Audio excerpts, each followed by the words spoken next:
Good morning, and thank you for attending this press conference regarding the City of Rocky Mount data event. With me is Mayor Sandy Robertson, Police Chief George Robinson, Amy Staton, Finance Director, and Council Member Richard Joyner. I will be calling on each of them to provide you with an update, and we will accept a few questions after everyone's remarks. But first, as you probably know by now, on August 14th, 2020, the city experienced an incident that affected the operability of our computer systems. Upon discovery, the city immediately launched an investigation. We appreciate your interest in this matter and the assistance you have provided to keep our community up to date. For the past several weeks, we have kept you informed via press releases, the city's website, and social media outlets. We understand that you have additional questions, and as we said, we will provide you relevant updates as additional information became available. And that is what we're going to do today. I am pleased to report that our online bill payment system is operational, and thank our customers for their patience and understanding during the disruption. The technology staff determined files were encrypted, which is symptomatic of a cyber attack. In other words, the city was the victim of a sophisticated ransomware attack that involved the encryption of certain files on the city's network.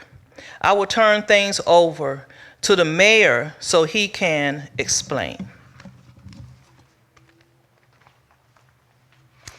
Thank you, Madam Manager, and thank y'all for attending. You know, the city takes this incident and the information security very, very, very seriously. You know, a team of experts was immediately engaged to investigate and assist in restoring the network. An incident response team was assembled once the cause was determined to be ransomware. I think it's significant and important to know that we back up our data on a consistent and nightly basis. And so the restoration of the system was just part of the challenge. We were able to do that fairly quickly. However, the group responsible for this incident demanded that the city pay a ransom, which the city refused to do so. And that was after consultation with the FBI and other law enforcement agencies. The incident response team is still active and consists of forensic professionals, infrastructure recovery experts, and a breach coach in addition to our own city staff. Law enforcement and federal and state officials were notified, and they continue to provide guidance in this matter. The team is still actively engaged in our response and recovery efforts. Now, the forensics team provided investigative analysis to us on August 27th, 2020. And from the analysis, the city was unable to confirm the type of information potentially at risk. So in an abundance of caution, the city is providing information regarding steps individuals can take to protect their information from potential fraud or misuse. The city has engaged a third-party call center to assist with handling calls of this nature. The city is offering free credit monitoring for potentially impacted customers, vendors, and employees.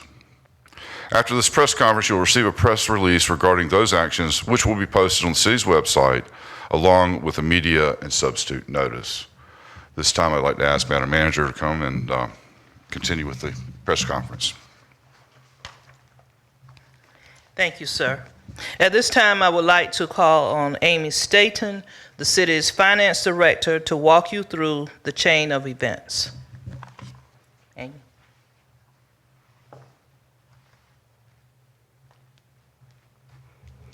Good morning.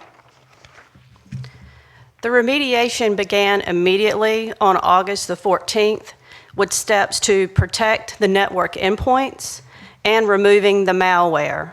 Forensics data was captured and analyzed as components of the network were restored. The city maintains data backups, as the mayor mentioned. The data backups are applied once the infrastructure is determined to be secure and operational with the systems tested prior to releasing for use. Components of the network have safely been restored gradually since August the 14th. At this time, 95% of the network is restored. 80% of business applications are operational. Some city employees have computers that are encrypted and they cannot be restored. In those instances, computers have been ordered and we are in the process of deploying new computers. We estimate that 100% of the network and applications will be operational by the end of this week. The city continues to have 24-hour security monitoring of its network. In parallel with restoring the systems, the city is reviewing and implementing additional policies, procedures, and security safeguards for our network. I'll call on the city manager. Thank you, Ms. Staton. At this time, I would like to call on Chief George Robinson to update you on the law enforcement actions.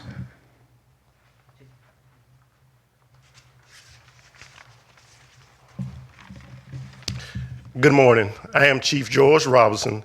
The safety and well-being of our citizens is the top priority of the Rocky Mount Police Department. Intrusions, ransomware, and other cyber incidents have become a significant threat to U.S. businesses, government, public services, schools, and individuals. So this incident is not unique. As the mayor told you, the group responsible for this incident demanded that the city pay a ransom, which the city refused to do so after consultation with law enforcement, including the FBI.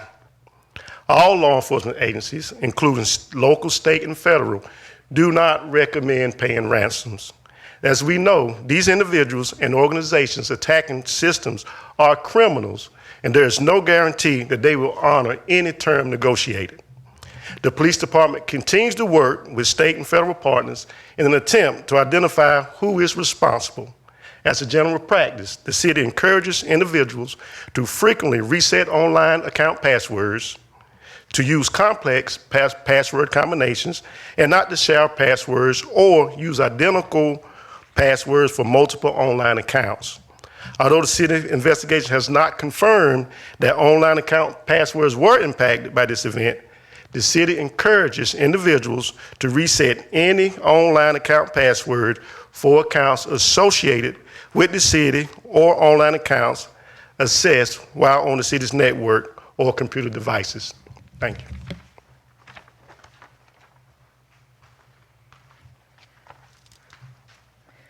At this time, we would like to entertain any questions that you might have.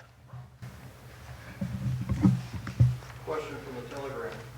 Could you tell us when you first had indications the system was not functioning properly, where and what departments you detected problems, what was causing them, and how fast the problem spread?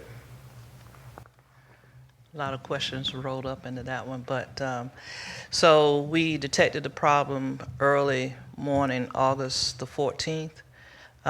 It was detected in the city's 911 system, but in terms of how quickly it spread, I'm going to ask Amy to go into a little bit more detail about that.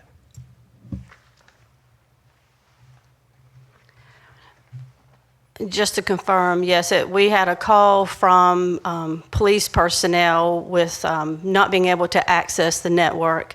They quickly called our technology team, who confirmed that they could not access the systems as well. And this particular virus generally spread very quickly. Within seconds, within 3 seconds of someone signing on, it can encrypt their computer.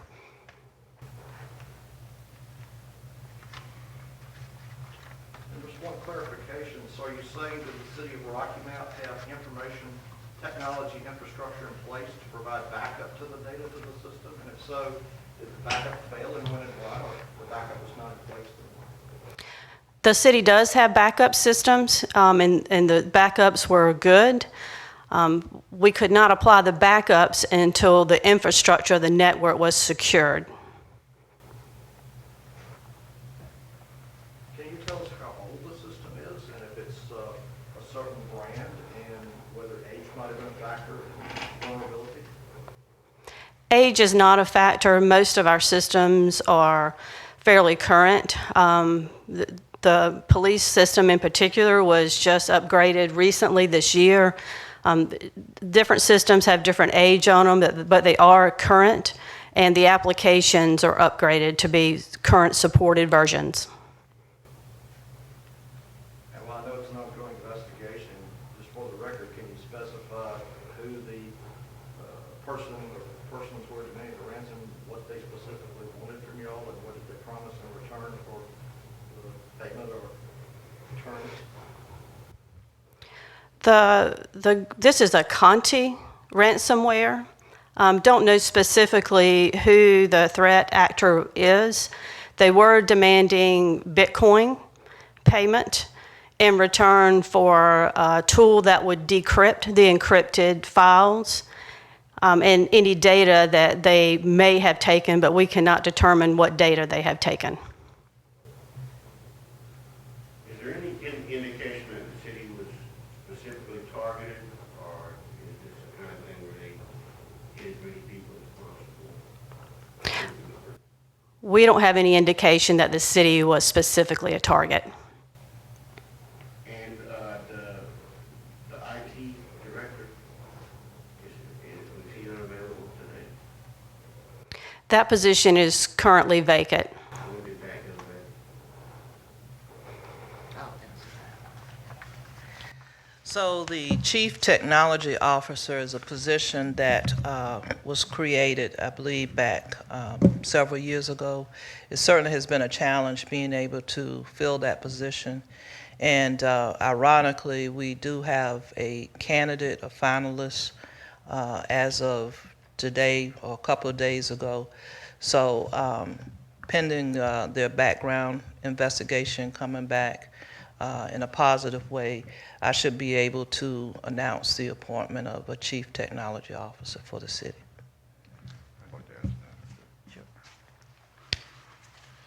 Yeah, you asked whether or not we were specifically targeted, and I think what's important to note is that in this environment, computer hacking and systems hacking is something that's ongoing.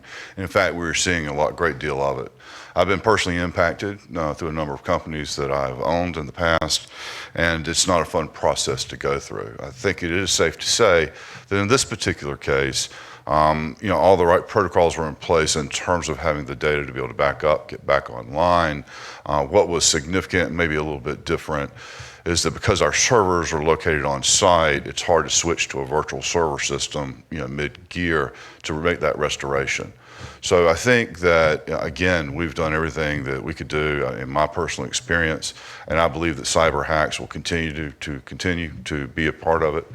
I'd like to point out many companies, Target, Wells, and many others have been targeted in the past, and a lot of the information that is at risk is currently available out there on the web as it is. But still, I think that it's also very important to note that the city has taken every precaution as it relates to its current residents to make sure that them, their vendors, and our employees have additional monitoring and can feel like they have the assurance that things will go on as it should be.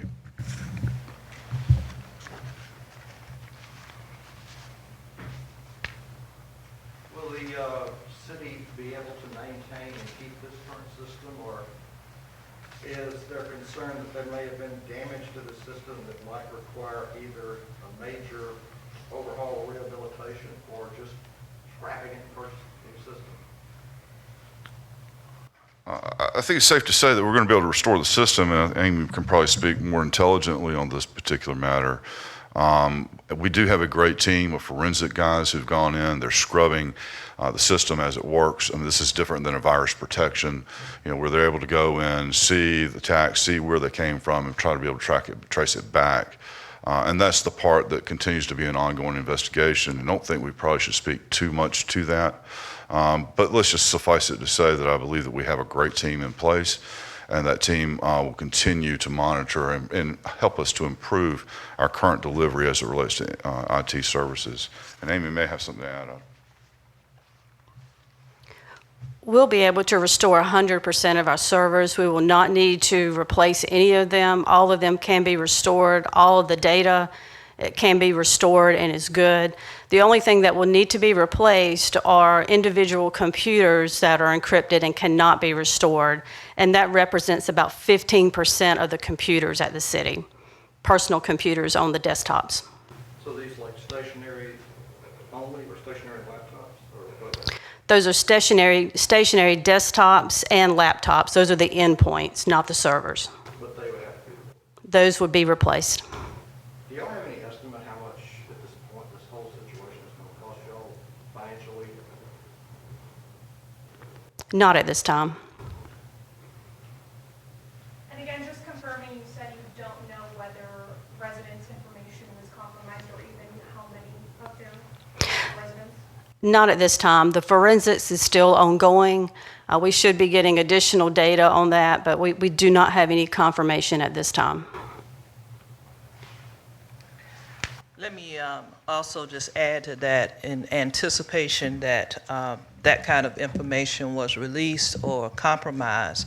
The city does have a call center number that citizens can certainly access to assist them with any problems that they feel that they have encountered as a result of this. And that call center actually opened yesterday. And so we are prepared to assist our citizens with any difficulty that they feel that we need to be aware of, and to also help them, with their own personal data.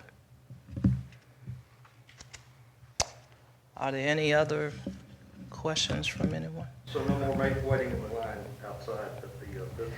Actually, the online payment system is also up and operational. And again, I do want to stress how much we appreciate our customers' patience in this. As has already been stated, unfortunately, this is a part of the world in which we live, and this isn't the first time an organization or a business or a company or industry has been faced with such difficulty. As has already been said, it's not a very pleasant process to go through, but unfortunately it is a necessary one. Anyone else?